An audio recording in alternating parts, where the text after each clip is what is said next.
I'm Henry Caldwell, 62 years old, the man who once sold his company for $22 million. But just a few hours later, my private jet exploded over the ocean. Everyone thought I was dead.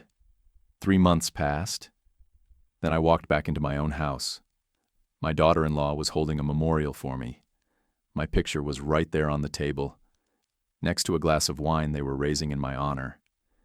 If you want to know what happened next, subscribe to the channel and tell me where you're listening from, because this is only the beginning. I stood frozen, staring at a scene I never thought I'd live to see. My picture sat in the middle of the dining table, surrounded by white flowers. And the people I once called family, the ones who used to say, "Dad, honey," were raising their glasses, laughing, toasting to my memory. No one knew that the man they were remembering was standing right behind the door. For 3 months, I'd lived like a ghost. My body still bore the burns from the explosion. My private jet had blown up over the Oregon coast, and by sheer luck, a Japanese fishing boat pulled me from the wreckage when I was barely breathing. They saved my life, but my phone, my papers, my name, all gone to the sea. It took me 2 months to find my way back to America with one thought in my heart: to see my family again, to thank God I was still alive. But the moment I stepped across the threshold, I knew something was wrong. Henry? No way. My daughter-in-law, Lydia, dropped her glass, backing away, face pale as chalk. Dad, you're alive? My son, Daniel, looked at me like he was seeing a ghost. And my wife, Margaret, she just stood there. No tears, no smile, no rush into my arms. I recognized that look. It wasn't joy. It was fear. The party dissolved into chaos. They wanted to call doctors, police reporters, but I stopped them. No one needs to come. I just want one night of rest in my own house. That night I lay on my old bed listening to whispers in the hallway. I used to know every sound in this home, but not words like these. What do we do now, Daniel? He's really back. Calm down, Lydia.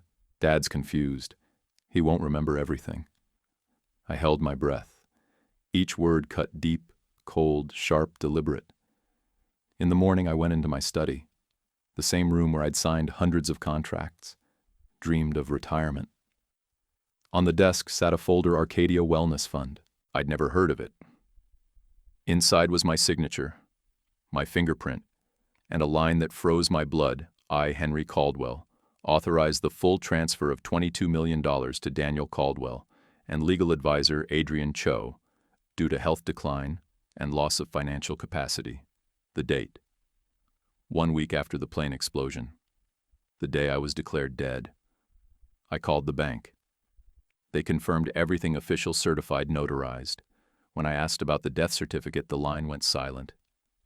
Then the banker whispered, "Sir, the documents were submitted by your family, specifically your wife." I sank into the chair. Margaret, the woman I'd trusted for 40 years, had signed off on my death to make it legal. That afternoon I went downstairs. Lydia was clearing the table. When she saw me, she couldn't meet my eyes. "Are you feeling better, Dad?" she asked, voice trembling. "I'm well enough to notice my files are gone from the office." She forced a smile. "Daniel probably put them away." Then Daniel walked in, white shirt pressed, calm as ever. "Dad, I just want you to rest. The crash was hard on all of us. You're home now, let me take care of things. The finances, the business, leave that to me." I looked him straight in the eye. "Tell me, Daniel, is that how you take care of me, by holding a funeral, then transferring my money into your new fund?" The room turned ice cold.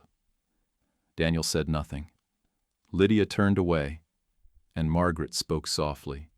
"Henry, you should be grateful to be alive. Money can be fixed. Don't make this worse." That sentence was the final knife. I smiled. "You're right, Margaret. I'm alive, and that's the problem." That night, rain fell softly over California. I stood on the porch watching my reflection in the glass, a man who was already dead in his family's eyes. If I wanted to take back what was mine, I'd have to stay silent. I'd have to play the role they least expected, the man who lost his memory. The next morning I called the only person I still trusted, Elena, my former accountant at Caldwell Biotech. When I told her I was alive, she cried. Then she sent me a video from the airport security cameras recorded the day of the explosion. In the footage, Daniel was shaking hands with a stranger, the aircraft's maintenance engineer. A white envelope passed between them. I stopped the video. My hands were shaking, but my eyes were cold. This wasn't an accident. It wasn't fate. Someone wanted me gone. And now, they'll have to face the man they thought was buried beneath the sea. I spent the whole night watching that video, over and over. Each replay showed me something new. Daniel's furtive glance, the quick handshake, the white envelope slipping into his coat. I froze the frame at second 27. The mechanic looks around, then points toward my plane. No mistake. That was the first proof. Not enough, though. I needed to know why my own family had turned like this. The next morning I acted lively. I ate breakfast with them like nothing had happened. "Did you sleep okay?" Daniel asked, his voice so calm it chilled me. "Fine," I said. "Maybe thanks to your wine last night." Lydia coughed and avoided my eyes. Margaret offered a brittle smile and said softly, "Henry Adrian will stop by this afternoon, your old lawyer. He wants to go over the estate paperwork, make everything clear." I nodded, keeping my face neutral. Inside, my heart hammered. They wanted to legalize my voluntary transfer of assets. They still thought I didn't know. That afternoon, Adrian Cho arrived. He looked the same as ever. Dark suit-polished shoes, practiced smile. "Henry. A miracle you returned." I could hardly believe the news. I stared at him and said nothing. He talked about necessary changes now that you're back. It all sounded reasonable, but every line aimed to prove I was incapable of managing finances. I let him speak. He placed a folder in front of me. "Just sign a few papers and we can restore your name with the bank. It's just procedure." I skimmed until page 3 and stopped. In tiny print at the bottom it read, "Signature confirms transfer of asset management to legal representatives Daniel Caldwell and Adrian Cho." I set the pen down and smiled. "Adrian, you always hide big things in small print." His face froze for a beat. Lydia went pale. Daniel forced a laugh. I stood and walked to the window. Quietly, I said, "It's strange. People only show their true colors when they think you're dead." Then I turned to all of them. "I won't sign anything today. I want to deal with the bank myself." The room fell heavy. Adrian gathered the papers slowly. "Of course you have the right, but remember your assets are currently frozen under regulation. If you don't cooperate, the process could take a very long time." I nodded like an old man, tired of arguing. When they left, I called Elena. "Do you still have a copy of the original Caldwell Biotech contract?" "Yes, on a separate drive. Need it. Send it. And the transfer record for the $22 million. That night I drove to the old storage unit where company files were kept. In the dusty room I pulled out tax records. Everything looked legal except one thing. The proceeds from the sale of the company had been routed into Arcadia through an intermediary called Northbridge Holdings, a company that didn't really exist. Someone had orchestrated that. It wasn't just Daniel or Adrian. I needed to know who really controlled Arcadia. 2 days later, I got an anonymous call. A young woman's voice trembling. "Mr. Henry, I'm Veronica. I work for Adrian. Don't trust anyone in the house. They're planning to prove you're insane." I stayed silent. She went on. "I have internal recordings between Adrian and Daniel about the plane. If you want the truth, meet me at the cafe on 3rd Avenue tomorrow at 3. I arrived half an hour early. The cafe was small, quiet. San Mateo Corner. Veronica came in thin and nervous. She put a USB on the table. "There's an audio file. I can't keep it. You have to promise to protect me if I help." I promised. I plugged the drive into my laptop and my heart skipped. Adrian's voice played. "We must sign before the death is confirmed. You understand, plane goes down at 5:30. Files filed the next morning. Everything's legal." Daniel's voice followed. Make sure no one survives. I want this over. I closed the laptop. My hands shook, but my stare was cold. Veronica whispered, "They don't know I copied it." I couldn't listen to them talk about you like that. I thanked her and left. Outside, the sun was glaring. Inside me, a thick darkness. That night, Margaret asked why I had been out so long. Just needed some air, I said. But a plan was forming in my head. I could not confront them head on, not yet. They believed I was weak, still recovering. Their arrogance would be their biggest mistake. I sat at my desk and wrote the first line in a notebook after years of keeping quiet. August 21st, 2023, I begin to take back what's mine. I don't know when it will end. But I am no longer the victim. They thought I was dead. I'll show them a man who has died once knows how to make traitors live in fear. I couldn't sleep that night. Daniel's voice kept looping in my head, low cold, so final I almost didn't recognize my own son. The crash broke things once. This time, it broke trust. Morning. I made coffee and watched the light on the garden I once planted with my own hands. Daniel was still in bed. Margaret had left early, said she was meeting a lawyer to finish some paperwork. They must think I don't understand. Today I would make them show themselves. I drove to Cho & Associates. The red brick office sat in downtown San Francisco, glass reflecting a clear sky. I inhaled, then stepped inside. The receptionist blinked at me. "Who are you seeing, sir?" she asked. "I have an appointment with Adrian Cho." I said calm.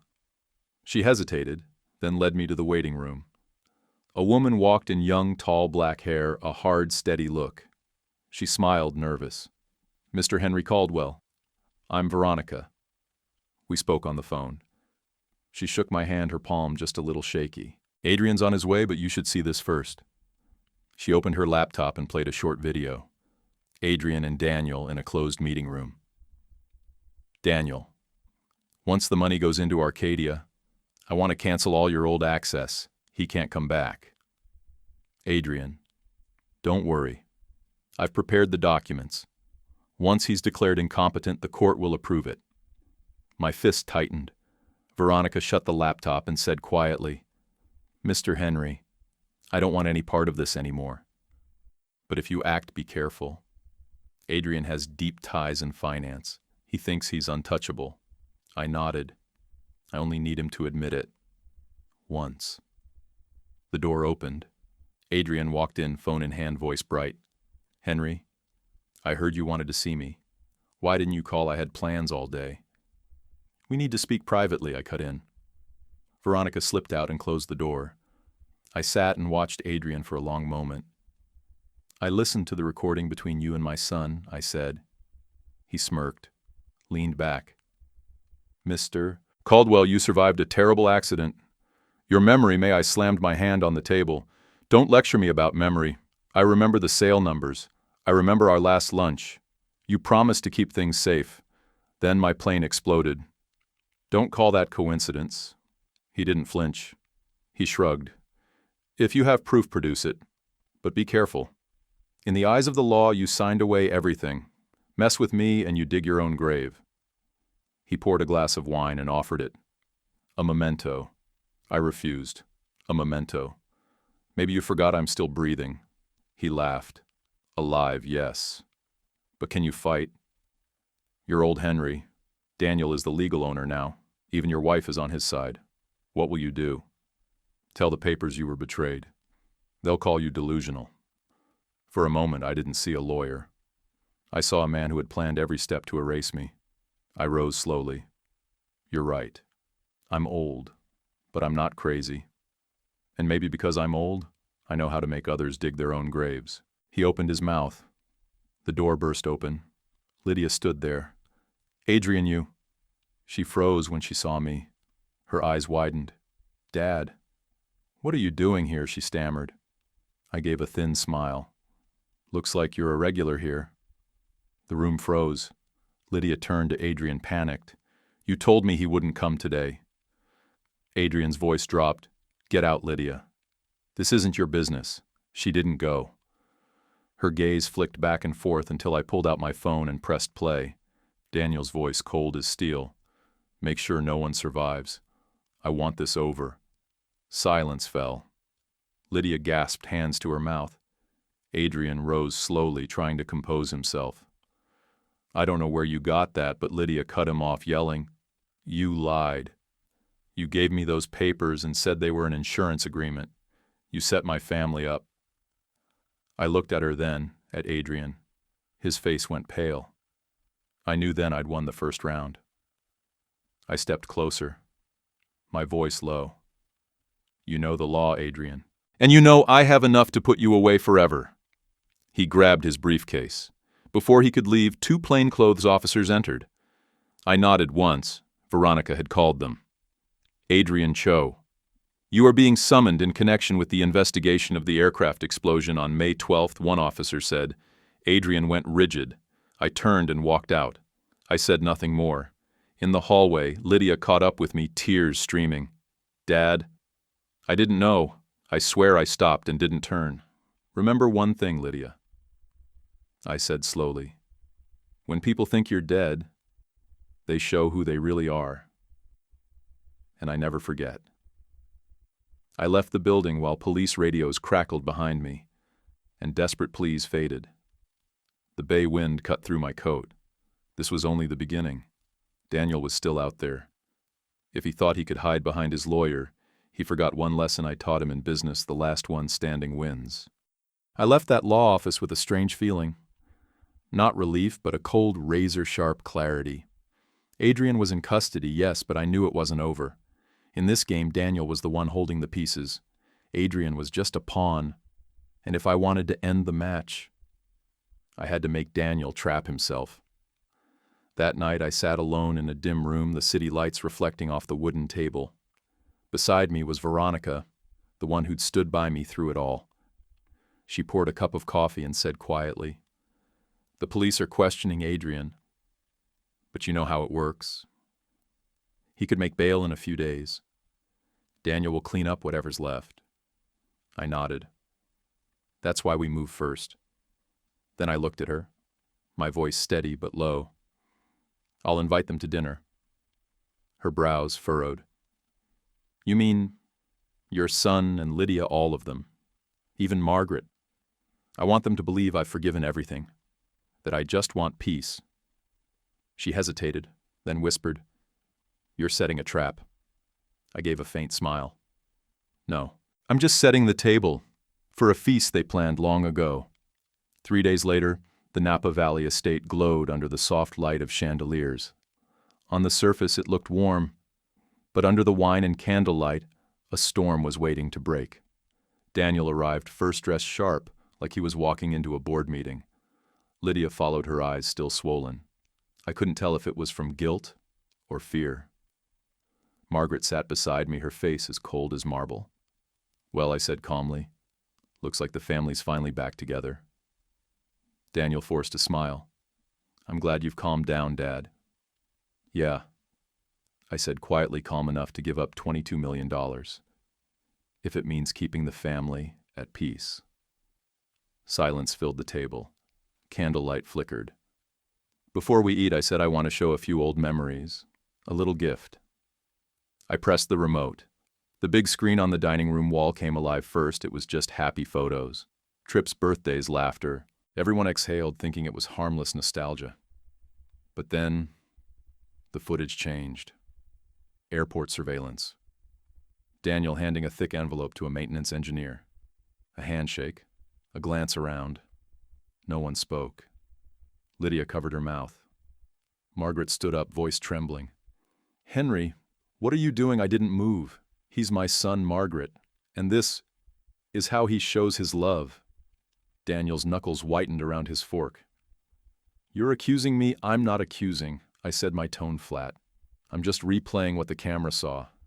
And cameras don't lie. The air felt heavy enough to crush. Lydia began to cry. I didn't know, Dad. I swear Adrian said it was just insurance. I cut her off.